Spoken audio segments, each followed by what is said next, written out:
Hey, what's going on? Hey, I thought we'd do some TikTok today. That looks great. We have a webinar to do today. Oh, when you said webinar, I thought you meant a TikTok. The Wealth Esteem webinar. Oh, Yeah, this is much more I exciting. thought that was a little adventurous for you to want to TikTok with me. It would be. Yes, that's not my style. You know what's my style? What's that? Talking about things like dealer exposure, put call ratios, taking a look at what's going on at the London Exchange, South Africa, Australia, big commodity market. You want to take a look at copper, iron ore. That's a big focus these days. Metals in general. I mean, I am dead set focused on metals, see what they're up to. I think I want to go back to trying to figure out the TikTok algorithm. That seems more fun. Oh, well, I disagree. So you said it was a Wealth Esteem webinar, right? Yes. Okay. Well, let's just set the stage here. Finance is very confusing. And all this stuff you're talking about, this is why, right? That's not fun. It just seems overwhelming. It seems way above my head. That is not Wealth Esteem. In fact, according to the American Psychological Association, the number one source of stress for Americans for 40 years in a row, 40, is money, followed by work, followed by the economy, which basically means the top three sources of stress have to do with money. So I've heard something like this before. Yeah. That's why we're here to talk about Wealth Esteem, right? Finance should be fun, can be fun. And what my idea around Wealth Esteem is that you start talking about life, right? Anyone can talk about their life. Love it. Yeah. So, Wealth Esteem. I want to give you just a little bit of a picture before we dive into some things that hopefully will be helpful for you. And that is to take a look at the 4 quadrants of human flourishing. We all want to flourish, right? Animals and plants alike. So this is the 4 quadrants of human flourishing according to positive psychology. You've got work and education, play and leisure, personal growth and health, relationships and love. This is our own little variation of that, where we have the values at the center. The inner rectangle is your 5-year joyride, and the bigger rectangle is your long-term end game. So the idea behind knowing all this, or really doing the work to figure this out, is so that you know where you're going, right? It's a lot more fun to save and invest if you actually know what it's going towards. Like, you wouldn't want to get in a car and turn it on and start driving without actually knowing where you're going. No. And do we have something to help the folks figure out where they might be headed here? Well, I thought you'd never ask. I think the very first thing that is probably the most important thing of Wealth Esteem and of this whole exercise is to start to think about your values. And lucky for you, I brought one of my favorite exercises. We do this with our clients, and it's just a really good way to peel back the layers and to start to dive into your values. Let me get you that slide right here. I do like this. This is the positive experience exercise. So just think of a positive experience. It could be anything in any area of life, whatever comes to your mind first. Jot down a little note. When we get off this webinar and you have some time to really ground yourself, put yourself in a place where you can truly think with full clarity, go ahead and continue with this exercise. So you're going to write down just a couple sentences about that experience. You're going to label that experience in the center. I have a fancy little star shape there. You can do it in whatever shape you'd like. And then surround that experience with values. So I have an example here. You remember last summer we went camping with the kids? Wintas. I do. Awesome time. Yeah. We hiked, we biked, we cooked. It was awesome. So I wrote camping trip and all the values that I found it really pulled for me. So you're going to want to repeat this exercise, which is why I recommend doing this once we get off this webinar. You want to pull as many positive experiences as come to mind and try to pull experiences from all different parts of your life. So pull some from work, from play, from family, and do this exercise over and over again until you feel like you've really identified some of your core values. Now, It's also good to do it the other way around. So think of some negative experiences. Mm. And rather than trying to pull values out of those, think of what values have been challenged by that negative experience. Mm. You might start to see some synergies between the positive experience and the values that were challenged in the negative experiences. Now, if you need help thinking of values, I have this wonderful little list that might require a magnifying glass to read. Yes, this guy's not reading it. This is an extensive list, but not an exhaustive list. These are your values. Your values can be absolutely whatever you want them to be. So here's some cues to just trigger any sort of thoughts or help you really hone in. But hopefully the process of going through your positive experiences, your negative experiences, you can really pull out. I like to sort of focus on 5 or 6 values. If you really know you have a solid 3, go with that. If you need 10, there are no rules Wow. Yeah. in this exercise. It's great. Love it. So then we're going to go back to our handy dandy little 4 quadrants of human flourishing, which I love. And it's even more fun to say it over and over again. Yep. Flourishing. You're going to put your values in the green dot in the middle. Now, this is the fun part. And this also is good to do when you have some time. You don't have to rush through it, and you can really think about your life vision.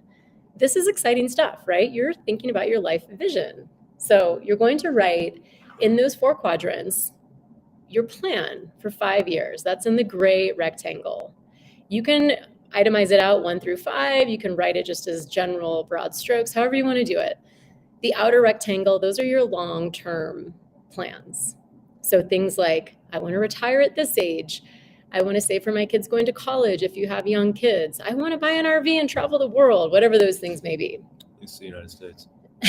So fill this out. Again, have fun with it. Use color, cut out clippings from magazines, draw some sketches. You can even blow it up on a big poster board. There's actually good research out there that says that actually the act of doing this and then the act of regularly looking at it makes it more likely to actually happen. Very powerful. This is true. Yes. So that is kind of my entry instructions on starting the Wealth Esteem journey, thinking about life. What do you think? I like it. I think it's awesome. Good. You know, I fancy myself as a bit of a adventurist. Yeah. Yeah. Like taste for the exciting. Oh, okay. Does that mean you want to talk about money? I think we should shift over to money. Okay, let's do money. You probably signed up for this webinar based on the word wealth, right?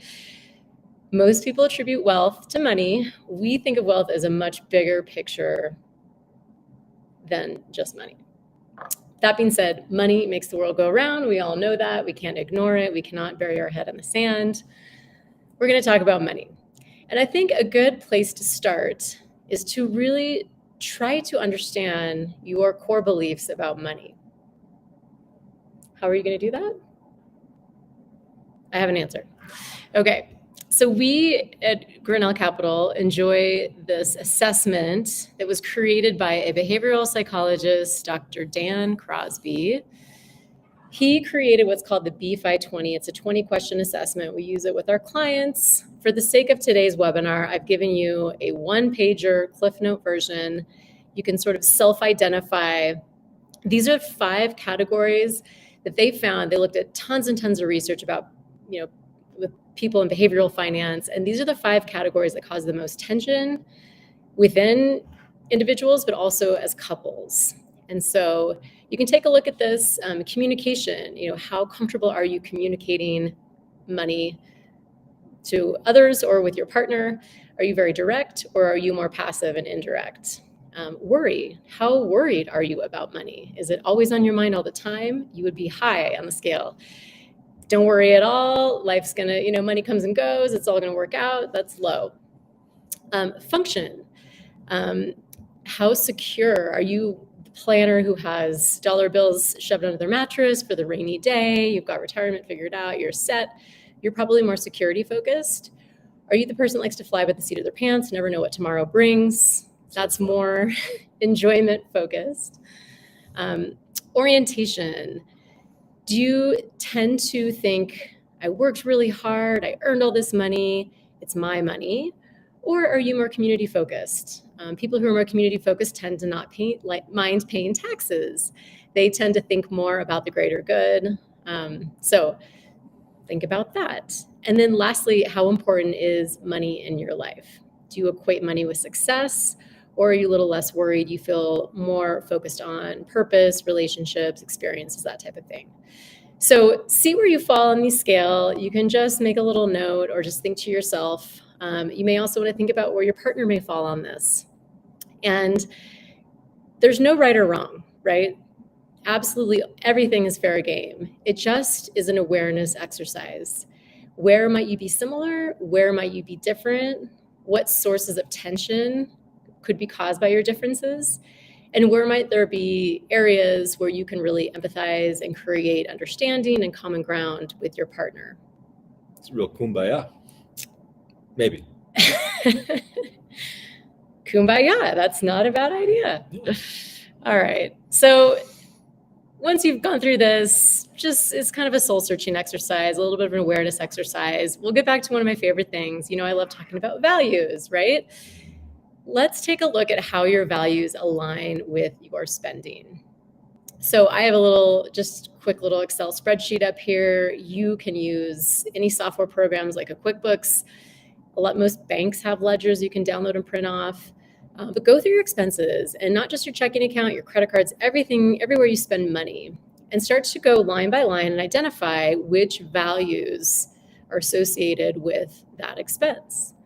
Now, you may have expenses that are completely out of your values, and they may be one-offs, and that's totally fine and totally normal and to be expected.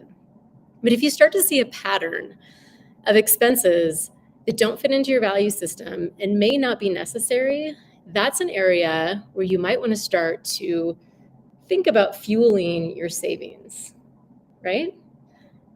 This whole idea of the 4 quadrants, the joyride, the end game, we got to find some savings to feed that, right?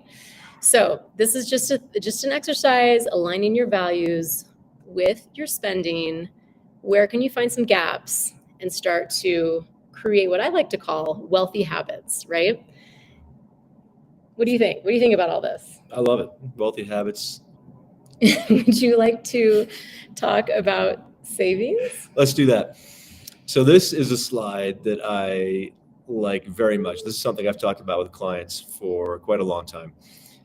The idea is pretty simple, that once you populate all your work-related retirement accounts, your 401k, your 403b, if you then go and save 20% on top of that, you're probably going to do okay in life.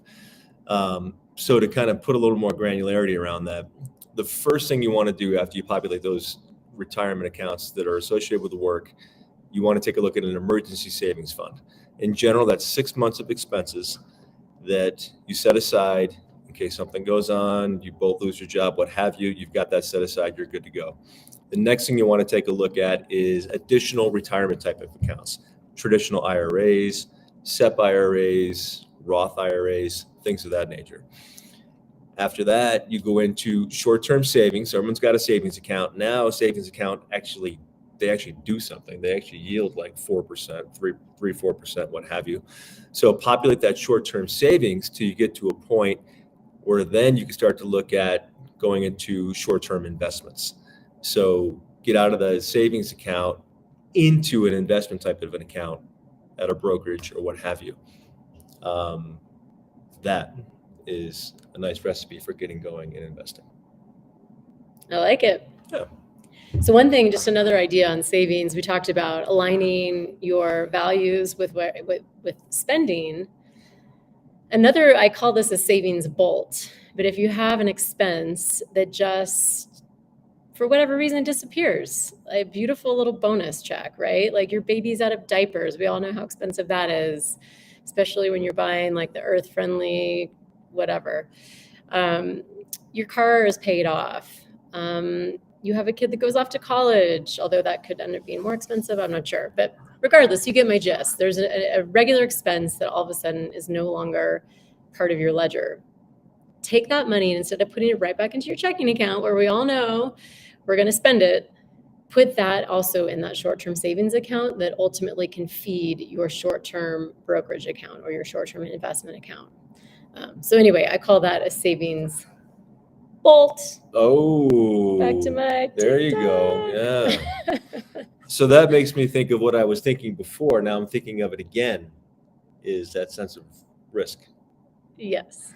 So each person has their own sense of risk tolerance. When you think about investing, you think about stocks and bonds. Stocks are a little bit on the more risky side, more return. Bonds are much potentially safer, less volatility, but less return, right?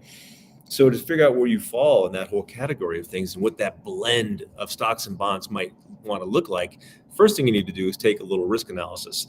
So this is super simple. We do a much more thorough evaluation with clients, but this can kind of get you pointed in the right path. You take a look at these different exercises here. The first one, how would you prefer to jump? Out of the plane? You know, some would. Bungee jump, off the high dive, or no way am my feet leaving the ground. Each one of those you can see gives a different point value. Figure out your answer, get your point value, move on to the next question. Are you asking like today or like when I was 22? No, right now. Okay. 22 is not relevant. You got to go back in the Yeah, time I think machine. I'm going high dive. Maybe bungee. Maybe bungee. I don't know about skydiving. Yeah, I'm not doing that. It's Those are hard one and done. with the kids, you know what I mean? How do you feel about the stock market? Just the stock, if you're like me, you're the first one. Do you think the stock market's the greatest thing since sliced bread? It's the ultimate wealth creator, what have you. I love it. The next one, yeah, the stock market's been okay. I think it does pretty well. Yeah, I like it. That's worth 7. The next one after that, like, nah, I don't know. I could take it or leave it. I think it does okay. I look at my statement once every 2 years. I guess it's doing fine. Maybe that's 4, or the one where it's like, I want nothing to do with the stock market. I don't like it. That's worth 1. Finally, this one's important. If the stock market drops 20% in a relatively short period of time, let's just say a period of a few weeks, what are you going to do?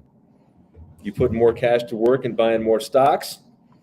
Are you hiding under the table, going for cover? No. Are you going to keep calm and just sort of wait this thing out, see what happens? Are you going to sell and get out? I can't take it. Or are you the one that has their cash in the mattress and you're never involved anyway? Figure out your total, put it in the box, get your number, move on to the next step. So once you get your overall number for risk, this kind of gives you an idea. You can figure out where you are in the range there. And the way to think about this chart is very simple. Where there's more risk, there is more potential return. I don't want to say return necessarily because that makes it sound like it's a sure thing. But where there's more risk, there's more potential return. Fairly linear, fairly easy to understand as far as that goes. Okay, so I've done my calculations. I'm at a 45. Okay, you're off the charts on risk. Okay, that's great. So it's super aggressive. Fast cars and freedom, baby. Yeah. Okay, so how do we allocate? How do we figure out So what again, to buy? Super general. We do a bit more of a thorough type work at the shop, but for you at home, this is an easy way to think about it. If you're the most aggressive, you've got all in stocks, the big thick green band at the top, that's where you live. If you are anywhere below that, you're going to have some component of bonds involved in your overall asset allocation, as we like to call it. You've got all the way down to conservative, where you are living entirely in bonds. And in general, those tend to be people that have already made it and don't need to really generate income, don't need to assume any risk, right? Or B, they're just kind of old and have already made it and they don't like risk. So anyway, those are the risk averse. But so it runs the gamut, figure out where you are, and this gives you your general breakdown of stocks versus bonds and where you should be living. Okay. Well, so what if I'm just thinking about that trip to Africa I want to take? Yeah. Oh. How do we time this? Ooh. Can I say the fancy word? I love this word. Almost as much as I love the word nuance. Love the word nuance. Not a lot of nuance to this, but the fancy word here is duration, which we like to use to describe a period of investment.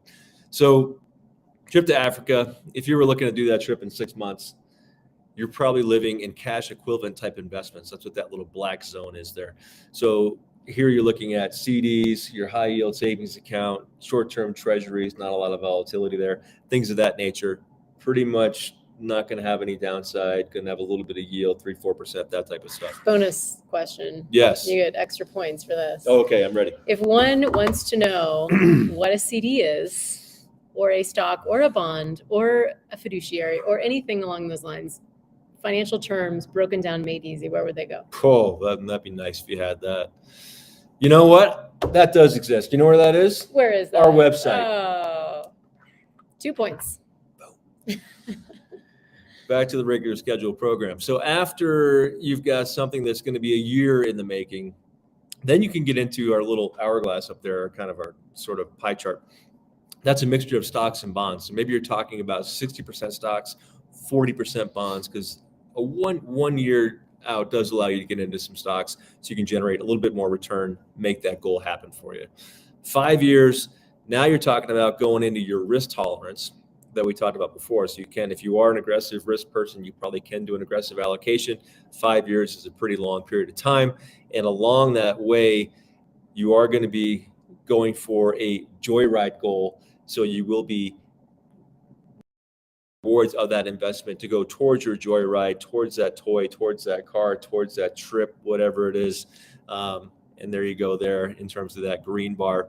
And then after that, if you're looking out 10 years and beyond, that's the end game type of stuff. That's retirement. That's kids' college. That's health savings. That's long-term care. That's all that kinds of stuff. And that's, again, would be in line with your risk tolerance. You're talking joyride. You're talking end game. I just am so eager and excited to pull up the next slide. My favorite chart. My favorite 4 quadrants. Look at it. The 4 quadrants of human flourishing broken into investment accounts. This is supposed to make this somewhat digestible, somewhat easy. You can see here, you spent all this time and effort uncovering your values. You created this beautiful life vision. You know exactly where you're going when you get in the car. And now you can see what accounts will support that. Oh, also you figured out how to save for it, right? And now you're figuring out what accounts go towards those various life vision plans. So take a look at that. And I think it's time for just a little quick recap. Yeah. Recap. Here's your wealth esteem in a nutshell. Of course, as we've mentioned a few times, we do a much more thorough version of this when we're working with our clients. If you would like to schedule a free consultation, there's a QR code there. Click on that. Technology. Step 1, uncover your core values. That is the heart of all of this. You've got to know who you are and what you want.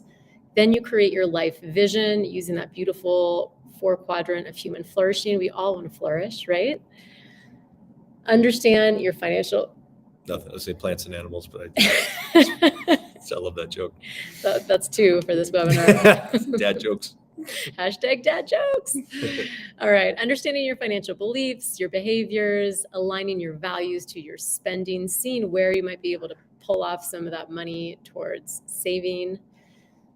Feed that savings account so that you have short-term investments. You've done that by creating your wealthy habits.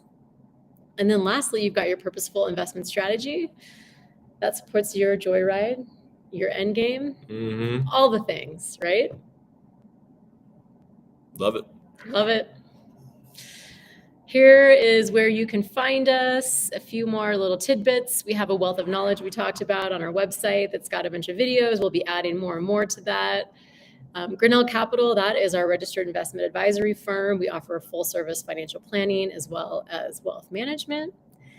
Contact us anytime, all hours of the day. Yeah.